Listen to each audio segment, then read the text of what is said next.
Thank you very much, Gassan. I was very confused. You were like, I hope it's empty. I'm like, why? Then the cat would be there. I Just was waving it around his head. I was missing the forest for the cat, so to speak. I kind of want to pick up on something you said though, which is that, you know, games of the day don't always deliver. And obviously this is a game of the rich getting richer. No matter who wins, they're still going to be in the top two. Like, literally, well, wait. No, that's technically not true. If you're playing Black Dragons could overtake one of these two. But if Furia wins, this is just a game of the rich getting richer. And on Consulate, with a historically very slow team, could be I'm worried it could be a bit of a snoozer. In parts. Yeah, I mean, I don't know. I feel like the game of the day title, it sometimes does just put the kiss of death on a game, doesn't it? On paper, this should be a fantastic match. Like w7m versus NIP, you've got two of the top teams at the moment inside of Brazil, and I'm hoping it is. You know, I hope it is a top tier match. But you look at the map of Consulate, neither of these two teams have played this map anything that you could consider recently. I had to go back into Narnia to find the last time these two teams had played it, and even then I still didn't find it. I think Leo made reference to one of them, and it's so far back it's irrelevant. 272 days ago, last time that NIP played this map against E1 Sports. You'll forgive me for not knowing that game off the top of my head. That was in October. Yeah, last year. I know. I was just saying it was in October. I remember. All right, so you'll remember it, but I don't remember it, unfortunately. And that is because I'm a little bit older than you. And then the last time that Liquid played this map was 145 days ago against Falcons. Which Falcons? Now, to save you doing the math, that was the 10th of Feb. So that was at SI. Oh. Oh, I see. They lost. Oh, that's not good. Bad event for them. As Jack mentioned, an interruption to what could have been w7m dominance. Because if they do beat Furia, they beat CAG. They beat CAG every day of the week in that final. I also appreciated, shout out to the desk, I appreciated the Dodez hype. I do think Dodez gets slept on for being, like, literally, statistically the best player in the league right now, I'm pretty sure. And I think he has been slept on this roster for quite a while, as he came in from, Ooh. I'm being tested. What team was Dodez on before this? God, what was it?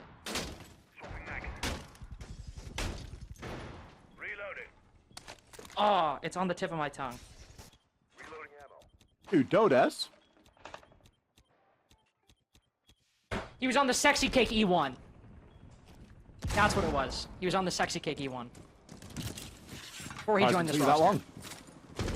Okay, you didn't say anything. Shut up, man. Like, come on. No, I didn't know you. I didn't really know what you were on about, to be honest. Okay, well, I'm sorry. My bad. Minute so far. 50 seconds into. 50 seconds into the CEO attack. Didn't talk about the bans much. 2 shields. Not a big shock, especially on Consulate. One of the key ways to break through the defense. Azami, Cade taken off the board. We've talked ad nauseum about the power that both these operators have. What I am more surprised by is this lineup CEO, because CEO attacks can get pretty gimmicky, Ali. I think you'd agree. And aside from the glass, not a whole lot of gimmicks to be found. No, there's not. And I love a gimmick. I do too. Big fan of a John W. gimmick. Gimmick over here. Hates is currently trying to get out of the dodge because he's just been drawn downstairs and likely knows that there's going to be a full crack team on his tail. Now, if this is just going to be a CEO plan, it needs to start happening quite quickly. Because we've got Vulcan packs, we've got Smoke Toxic Babes, we've got a C4, there's a Warden. This whole defense is lined up to deal with the CEO window hopping. Hates on the roam downstairs. He's having a hard time navigating past these drones as well. They're very thorough at the moment. I really worry if this is just a hop-in, because I don't think that w7m have the tools to really deal with that. Only now they're going to start baiting things out. Hate's found down below. least got a 5v4 for w7m, and they are baiting out this utility quite well, but Pino still has 2 toxic canisters, and we're getting real low on time. 1 player just around the corner from Palu. He'll have to fall back with no resources to destroy that F, not really. Maybe that EMP can go out, maybe he can disable it. But NIP are doing such a good job at keeping w7m at bay. They're really getting the most they can out of these smoke canisters. Last one goes out as the flashbang goes in. Steve4 lands right at Dots' feet. Cons has read it perfectly. Another one will be fed to the MPX right as the air jab gets triggered. What the hell is that timing? Pino tries to swing around the corner, but Loban can hold for the coverage. Dota's stunned, put forth by that toxic smoke, just creeping up behind the CEO desk. He gets it! Hell in a handbasket, that round's gone for NIP in a complete pandemonium. w7m somehow find a win. How have NIP thrown that? Like, really, how have they lost that round? I cannot believe it. Why did Pino expose himself to the door, to the window? And how did that final kill come out? Attackers need to locate and defuse bombs. Like, it wasn't even like he had an AR. He's literally got the Deimos pistol, the Vendetta. It's like it's a good gun. It's probably, it's a gun that if you're going to hit your shots, you want it in that situation. But you better be hitting your shots, because if you miss, that's it. All of that happening while we're in red time as well. Time was just ripping off the clock. I said that I was worried for w7m with their approach there because it was kind of one-dimensional. They were really just trying to bait out that utility. But there was so much that NIP had. And still, somehow, they managed to come away losing that round. Big question mark on Pino's play in that round for me. I think you just can't be losing defenses like that. You just can't be giving the opportunity away. Like, just hide. You know? Even the last player, he should just be prone by the desk. Because if he's prone by the desk, he doesn't die. And then, yeah, sure, he can hop in and pick the diffuser up, but what's he going to do? He's got no time. He has to plan. Like, you've just got to play survival at that point. Well, he didn't. That's job done for w7m. One attack this early on, you don't really care the margins. That's the nice thing about Siege. We got no economy going on. It doesn't matter if the round comes in with a 1v1 with 0 seconds remaining. You just need to win the round. You don't suffer any negative consequences for how close it is. On a map where attacks can be hard to come by, w7m will lap that up, not even leave room for seconds. Little roam Getting quite a slow approach. Yeah. A little bit. Oh, hello. Fancy. Creeping just around the corner. 2 players outside. We'll spot him on the drone. w7m quite liberal with his drone economy. They're not afraid to get stuck in, are they? Only got 3 left. But it's paid dividends. Opening pick onto Fancy. With a very quick response onto Dots. But with Hates falling, that's a successful clear in anyone's book. You've only lost your ace. You've still got 2 exothermics. And you've got a Hibana. You're going to take that every day of the week. It puts the pressure now onto NIP, so much so that Con's at the top of Spiral, just looking if he can find someone walking down. He can't really afford to leave his team that isolated. NIP need to be playing these as crossfires and trades now, because that's the only way that they're going to come out on top. They need to get a kill out of nothing. w7m can just continue to tighten this net. They're going to start to try and get main breach open as well. Yellow's always going to be a concern. There's an active F not on that. We know we don't need to be looking at that. Dodes grabs another onto Pino. NIP, are they just going to get picked apart one at a time? I think so. You got the backstab. You got Loban dashing on in and somehow doesn't fall. Flash goes out to pinch this remaining player. A lot of weight has to fall on Khan's shoulders, and every single flashbang has hit its mark. w7m unrelenting with that secondary utility, and Dodes lethal and precise with that server side backstab. 2 kills for him on that round. And when w7m could have just pushed all through the front and brute forced it.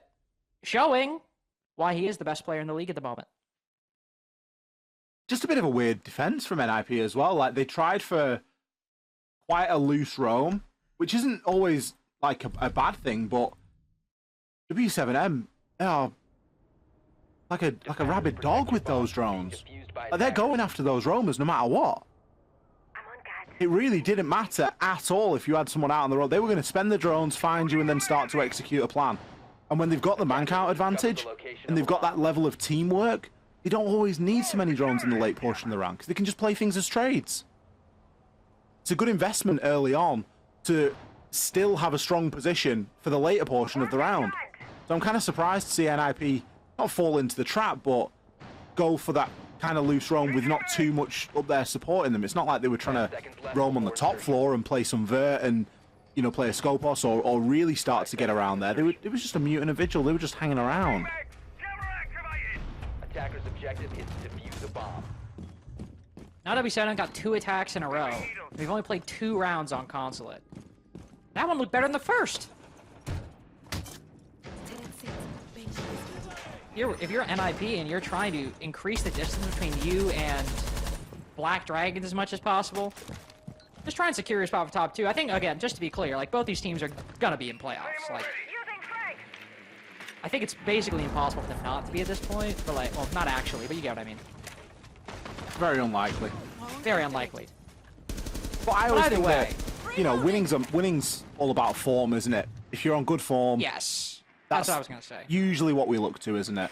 You know, we like the teams that consistently do well. You don't want a team that has a great start and has a poor finish. And I think if you're NIP who have been struggling to actually assert yourself in the conversation of Brazil the past couple years as a team that isn't just, you know, the team that used to be good, that used to be a champion, that used to be a contender, getting a win over the current favorite in the league, the #1 ranked team, would be really quite nice. He sees a nice opportunity right below. Running around, Loban making his head spin, but all he'll do with that very weak UMP is put him to about 60% health. Loban can get by with a lot less than that. Doda's continuing prowess from the previous round. Opening pick onto Cons this time. Wizard might be given an opportunity here on Spiral. He's going to activate his goggles just to be sure. Dodo's actually going to get taken out there. C4 going to get sent into nothing. So NIP have equalized now. They've gone for that more committed approach on this top floor. Got some good kill holes open now as well. And with the super shorty on Fancy, you can make more as and when they are required. Hate's currently on the death mark. Got to be worried about w7m and the ability just to push right in. And look at Palu's position right now. Finds one. Lined up for a second, but gets taken out there by Wizard. Things stabilize. NIP start to look good into this last 45 seconds. You do worry if w7m just went a little bit slow. A little bit slow, but Dot still finds himself inside of the site. Might have just found an opening. You can see, oh, what a nice play. Call given to Volps. He waits, catches Pino crossing. He's none the wiser. Now the advantage is shifted. w7m, not the advantage in man count anymore, but Wizard has to guess, has to figure out where this Grim is. Dot's recognizing he's below the hatch. So concerned, because these vertical angles created so early on that are always a threat when you're attacking Expo. If Wizard can just find the right angle, find the right spot, he can dash w7m's chances at 3 in a row, and he's kept them guessing long enough. Hard fought for their first defensive victory. NIP looking quite good in it nonetheless. I think NIP looked good in that round, but I question Palu pushing in on the Twitch on his own. Yeah, he gets 1 kill, but he immediately gets traded, and then somebody else from w7m starts to go in after it, and you just start to think, guys, like, sync up a little bit. If you push that together, you trade Palu, and you probably just win the round at that moment. You don't need to worry about getting the plant down. So maybe a little bit 1-by-1 from w7m on that top floor clear.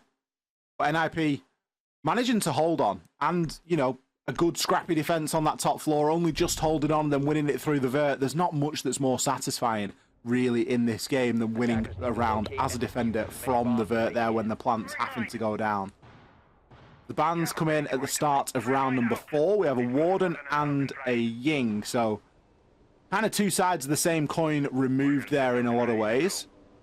The Warden being taken out, obviously giving a bit more power to those flashbangs and the smokes, but the main counter also being removed in that Ying.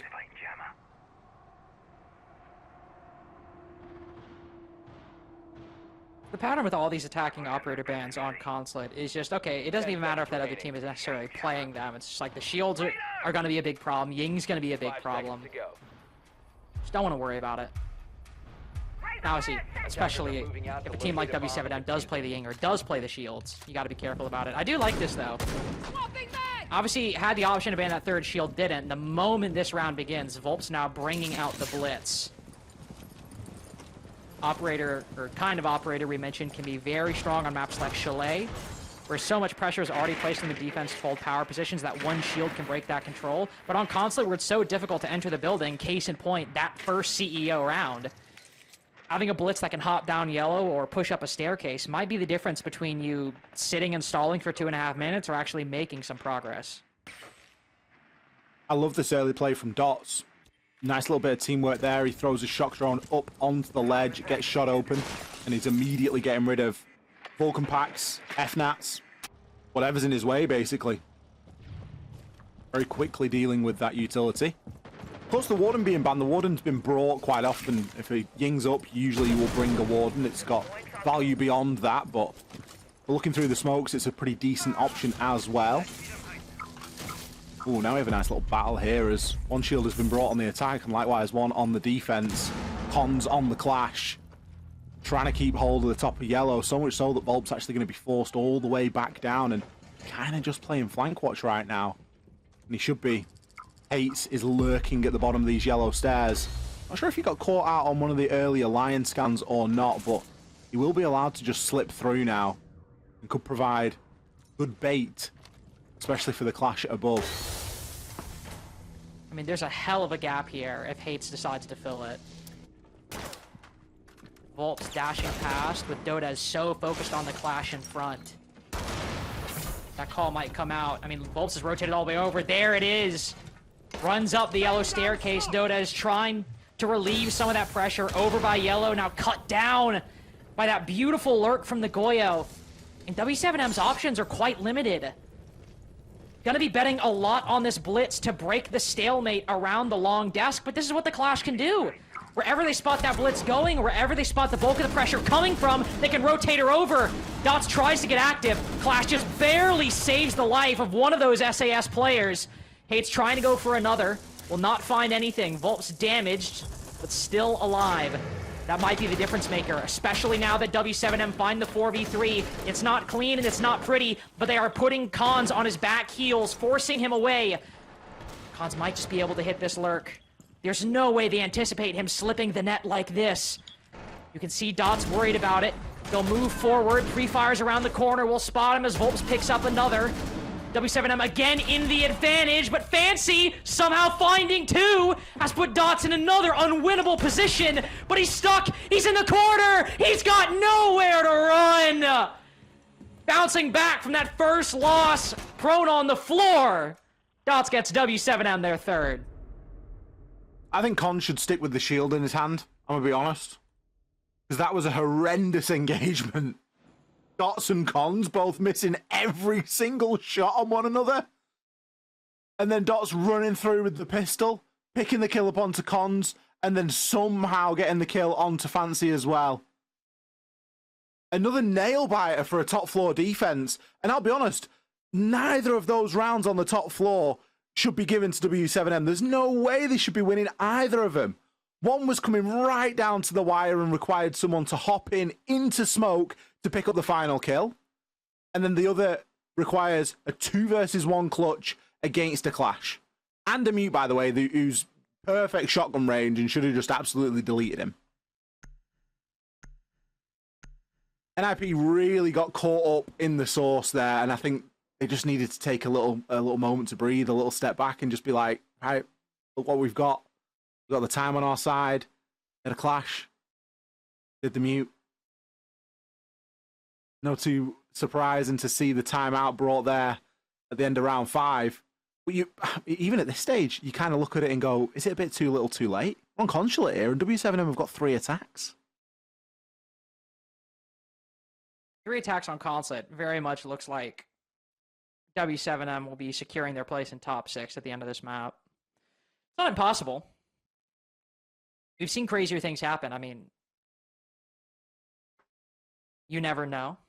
w7m have a tendency to get a bit antsy at times. I would say well, Fury aside, many of the top teams in Brazil, w7m on defense, have the tendency to maybe overswing a little too much.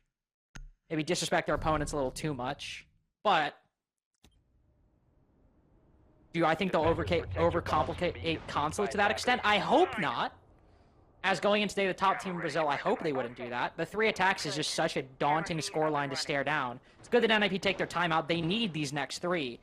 Because obviously a 5-1 or 6-0 comeback could happen on the attack, but if you let w7m get 4-2, get 5-1, it's just one of those maps where the odds on w7m winning are going to increase pretty drastically if that's the case. It'll come as no surprise to learn that w7m are one of the better attacking teams in the league. They're also one of the teams that has a higher defensive win rate, so you would expect when they get onto that defensive side for them to be good. NIP, it's even more lopsided. They have a 47% win attack and a 60% win defense. The fact that they've dropped so many rounds here on this defense really doesn't bode well for them. They're going to have to do something they don't usually do, and that is win the majority of their attacking rounds. Taking the time out, but I just get the feeling that gives w7m a little bit of time themselves to stabilize. Because let's be honest, with the couple of rounds that we've seen that have been fairly scrappy, think about round 1 and round 4 in particular, they've certainly got some things to iron out as well. Let's see if they can do that headed into round number 5. Slightly different lineup being brought this time. We've got Sense coming in for the first time, but still going with that general theme of obstruction. Again, still going with the general theme of that roam clear with Volps on that Deimos and a good, strong early drone game. w7m already losing 3 of those drones in the first minute or so. Make that 4 as another one gets bipped off our view right there. They're searching for these admin players and the players that are tucked in to this top floor. Difficult position to take. Not admin necessarily, but vending beyond it. Ooh. That is one reason why consulate can be difficult, though. If somehow somebody slips by, there's a lot of corners the defense can sit in and catch you off guard. Fancy dealt a lot of damage in turn, and Dotas can be picked back up, so neither party losing a player in that situation. But it will waste some precious seconds on a take that tends to go quite slow because, I mean, all these I just mentioned, vending can be difficult to break past for the attack, especially as players like Hates might creep up vending stairs, throw something your way. That is, unless Volps has something to say about it, right around the corner. Waiting. He'll be rewarded, but he'll just bruise Hates as the Valkyrie retreats down to the bottom floor, though the Deimos might just decide to go hunting. How is Hates not dead, by the way? It looked like he tanked that to the face. I'm sure it must have been a shoulder, but a lot of kills going on elsewhere as Lobin going to be the next player to get taken down. Cons has put in huge work to pick up 2 kills there. NIP, they're looking alive here in round 5. We were concentrating on a bit of a roam clear, but it was a distraction for what else was going on. There are some players low at the moment on NIP, and it's going to be very difficult for w7m to make something happen, but it looks like Dots might try and bait a plant out here. Ooh. We'll try to bait a plant out, and he just has a little bit of time. Not to bait out that toxic canister, unfortunately. You know, let's go with it pretty quick. Maybe there's just a little gap. An opportunity for Volps right there. Nade around the corner to prolong that push. It's only the Deimos that can cover this. He finds one. Dots making the play. Spending a little bit of that HP to get in position, but that C4 around the corner. Hates with both final kills. And IP are the ones to stabilize after that timeout, but still 1 round to go just to get an even half. I love that Valkyrie skin. Kind of ironic that it's Hates to get those final couple of kills when he was the one that really kind of slipped the net earlier on. And if Volps had landed either another bullet or a different shot, a better shot, you could say, the round maybe goes a little bit differently.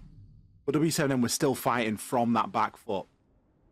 Again, I don't think it'll deter them too much, and I wouldn't be surprised to see them save that timeout for the later half of this game. I don't think that there's going to be any major alarm bells just yet. Attacking into this mid-floor now, it was where they were successful in one of their previous defenses for NIP. Wizard managing to hold on that top floor, and no real way of getting the plant down in any sort of safety. w7m. But one of the holes that we've discovered was w7m kind of went a little bit solo on that top floor clear. So if Palu's able to buddy up a little bit this time, it might be slightly different. That is, if the hold is the same, which, to be honest, at the moment, it looks similar. We did have a castle back when we saw this in round number 3, though, and we don't have a castle now. Fancy instead is going to be on the Fenrir. Attacker's objective is to defuse a bomb. Fenrir is just such a powerful operator on console. You never really want to drop him. How many tight doorways the attack has to go through, whether on the top or the bottom floor, but especially in this case, on the top floor. F-Nauts can be quite a menace. Not nearly as much so now that, you know, you don't have to waste an entire explosive on it. It makes sense why Fancy would want to swap to that. Didn't see a whole lot from that shield, both in terms of what we saw, but also in terms of the impact last round for w7m. Also seen Dodez trying to hold down the flank as Glazo by Yellow Stairs just get flanked pretty quick. w7m are bringing good tools for the job, but they are struggling to keep a handle on NIP's positions, at least in the trend of the couple rounds we've seen NIP win. With the success of that previous round. Even if w7m get into position, even if they get Palu or Dodez or Volps into the spot they need, NIP are starting to show the kind of life in them that makes, well, hopefully would make w7m realize that they can't just treat those positions for granted. I do worry a little bit about the soft breach available right now for w7m. They've got guns and they've got secondaries, they've got Bailiff maybe on the brim, but it's not like they've not even got breaching charges, so they're really banking on a lot of this already being open for when they take the top floor. And a lot of the kill holes to already be established, which was the case in the previous attempt. So it's a fair assumption to make. These defenders are fairly well dug in right now. And a E1D isn't enough reason to move. A blitz charging you down might be, though. I'd certainly start moving if I saw that just around the corner. Fancy takes the fight to him. Advantage w7m might widen as the Fenrir are trying to find their way. Hits the prone angle. Reveals Pino behind him. And Volp's caught completely off guard. Loban will have to rotate up. Retake that position. Aid the push as Dots moves in through the top floor. So focused on Pino, but one just around the corner for the trade. Another one found as it's all on Hates in the 1v2. Got two 1v1s right here, though. Oh, but Palu just dodges the angle. Advantage w7m going into their defensive half. NIP had one solid round, 2 victories. But their hopes might be diminished after a win from w7m. Brilliant round from w7m. They did exactly what I asked, and that was to push together on that top floor. It was really well coordinated. You had the blitz leading the charge, and for a moment, you thought, blooming heck, this cover's good from NIP. You've got Fancy getting pushed. You've got someone dug in deep in CEO, and the blitz is dead because he's unshielded around the corner. There was some really nice little nuanced bits of play there, but overwhelmingly, it's too strong for w7m. The push up those yellow stairs, recognizing a lot of the action was going to go on that top floor, and really effectively being able to push a lot of different points at the same time. You had players coming in through meeting, you had players coming in through spiral, and you had that pressure inside of yellow. So an all-round, much better attack from w7m on their second try of that bomb site. And as such, they give themselves a healthy lead going into the second half of this game. Magnet activated. Do you think it can be overcome? In a word, no. It's very blunt. It could be. Well, look, it's a best of one and it's a game of Siege. I will always say there's a chance. But, and it's quite a big but in this instance, I just don't believe in NIP's attacks that much. And for a map that we've just got no sort of prior stand-in for them on it, as this roster, kind of makes you wonder, doesn't it? Well, that's what first rounds are for. Round 1 and round 7, we can always look to a team to quell our fears, answer our questions, or dash our hopes. Usually one of the three. Maybe a couple. Certainly not all three. Sad we don't get to see any Amaru play on the CEO site. We could, just neither team opting to do it. Instead, looking like an admin clear potentially for NIP. And with the utility that could be in their way, the magnets and the shield from Clash being two of the most potent threats that I'm looking at right now from w7m, could be problematic. But right now, I think they're just spread out, opening up windows, creating a little bit of phantom pressure, not committing themselves to anything just yet. No, I don't think they need to commit too hard at the moment. They've got a nice flexible lineup here. The Ying being available in this early portion of their attack as well is something that they are likely going to use. You know, going to be bringing that. Again, we've got a bit of striker use, and I feel like I'm really critical on striker. On you. Kind of come down quite heavily on it. This region loves striker. I know, and I'm sure it's probably for the gun, and yeah, you can bring nades and flashes, you can be fairly self-sufficient in burning things, but I always think there's better things. And I will die on that hill, if anyone is wondering. Oh, I don't think anyone knows there's a player tucked in at the top of yellow here. Does Cons know this? Oh, no, he doesn't. That's a nice little trade from Fancy, but Ollie, I mean, if you're Loban, you take that every day of the week, right?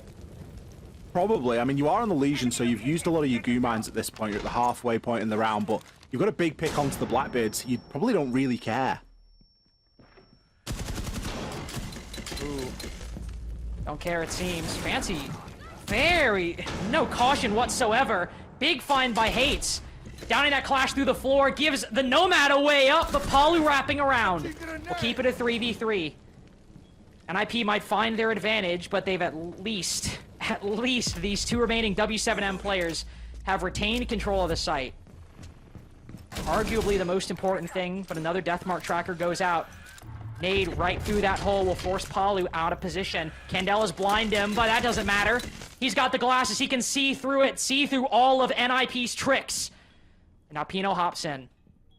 His only support, that Deimos from below, rotating up the yellow stairs. They've got to play in tandem. They've got to use what remaining intel they have, but Pino gets too aggressive. The defense pushes. They win the 2v4. No doubts quelled by NIP in round 7. It's w7m to widen their lead and only get richer. Palu's one of the most exciting players to watch because you never know what he's capable of. Playing the Warden there, I dare say it was to perfection. Activated the goggles at the perfect time, didn't get Candela flashed, was constantly in the right place at the right time, was getting perma-Deimos death-marked, by the way, and still able to pick up the kills. You've got to look at that and just go, that is how you play the Warden in that moment. It was a shame for NIP because they were very split up. They were trying to get him from below, but Palu plays enough Deimos to know, and he's historically played plenty of book to know where's safe and where isn't. He ain't going to fall for those tricks. Yeah, you can blast a hole through the floor and throw a nade up, but all that did was push him into a more favourable angle where he could get a kill onto Wizard. It was really just as simple as that. I think Loban opened the door with a nice bit of rat play at the start, just tucking in. Very off angle. I mean, there's a window right behind him, so you kind of, you know, you get seen from the skylight even. You know, he's not in the best position, really. But it was lackluster droning from NIP, wasn't it? And they didn't pay that due diligence that there could be somebody there. Attackers are moving to defuse a bomb. I guess the saving grace is that round came down to the wire.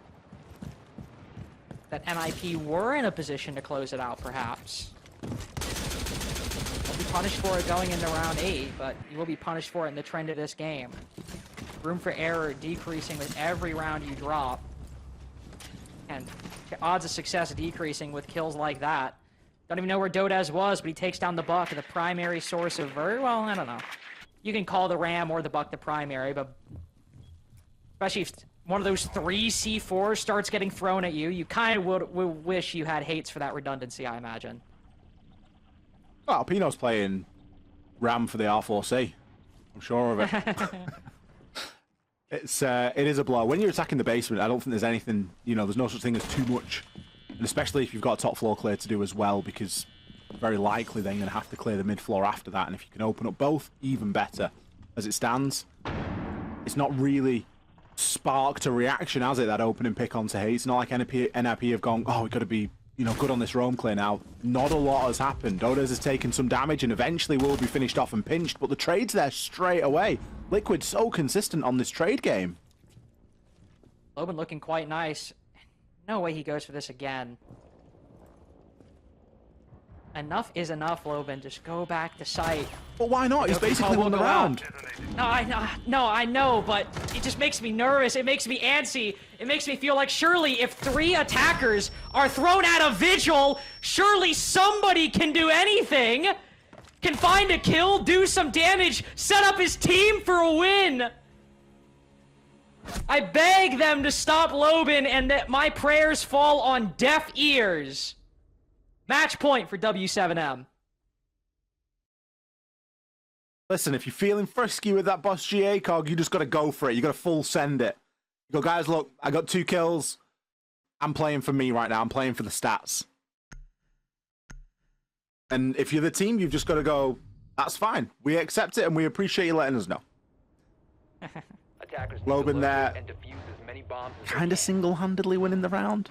A lone vigil that can't be dealt with.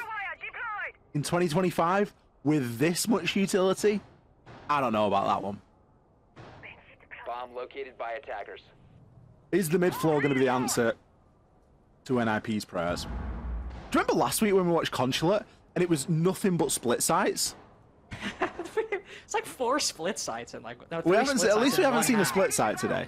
That was such a weird game. I kind of miss it though. I was looking down at that. I was like, oh, no. We're in piano. It'd be nice to see a split site. I'm not entertaining this. I'm not entertaining this. 5 seconds remaining. The fact that you're not sick of split after we saw it like 8,000 times in a single game of Siege.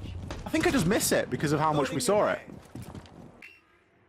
And I think that w7m are a team that could control it quite well because on the defense they do have quite a lot of map presence. You need to so control a split yourself. site. No, but a split site would suit their playstyle. And I think that NIP would find great pain in attacking onto it as well. Alright, we're just gonna agree to disagree on that one. I will say I like the expo site. I like when teams bring Solus and either try to play plant denial from the vertical or go from below in garage in the late round. I just like watching the site, so I'm a little bit biased when you make a point like that. Well, speaking of, Solus not below, on the same floor as the site, and unfortunately spotted in front of a Visa drone that she is blissfully unaware of. Will be spotted by the Deimos and likely hunted down momentarily. They have some positions to cut her off, to be sure. But the bulk of the attention, at least from this black grid at the moment, is the roam on the top floor. Fancy will find her, so no Specchio scanner in the late round, unfortunately. And he's got every single remaining defender to send a death mark after. A lot of potential intel for the Deimos to find. I always find it funny when Solus gets pinged out on a drone. It's like, that's your only job. Like, your only job is to find the drones. And maybe to deny a plant later on if you live that long, but primarily let's just find some drones. A rare opening pick, though, for NIP. Are they going to be able to make good on it? w7m look fairly dug in right now. There's the pressure from below that could be the big problem for them. Nade's going to get sent in, but Fancy nearly getting caught flat-footed there in front of the doorway. It still is a very difficult area, regardless of if you've got a man count advantage to try and bust through, and especially when you've got a deployable shield in that sort of a position. We will be able to get into this vending corridor now, but how far can they push up? I'll feel a little bit more comfortable pushing in the projector now that Loban's cut down, stuck inside of the little cubby right on the breach. Double swing out to long bar, but it's Dodes picking up both. DMR sounding quite nice to Palu's ears. Hearing the Aruni do so much work to make their chances a bit better. You know, just 1 bullet away from death. Wizard out of Candelas too, only 2 Bs. The worry is, can NIP start rotating below? Can they find a way around these vertical angles? Both smokes from Wizard used as well. And with w7m not even really mounting this retake, NIP have completely ceded the vertical. They've let them take this spot. w7m didn't have to fight a single inch to retake these angles. And now they're scrambling. Pino down by the smoke. It's all left up to Wizard. We claimed this was the game of the day, and now it seemed NIP might just fall asleep yards behind the finish line. 5 seconds remaining. Planning and running right in front of Palu. No time to finish. It's all in w7m's hands. And with one drop, he doesn't see him, loses the fight. But no, Dodes manages it. Comes a little too close for comfort, but w7m smooth sailing in the playoffs. Little bit of a scrappy end there to that final round where it was a frantic barrage of bullets being sent out of the DMR by Dodes. But a win is a win, and a 7-2 for w7m today against NIP.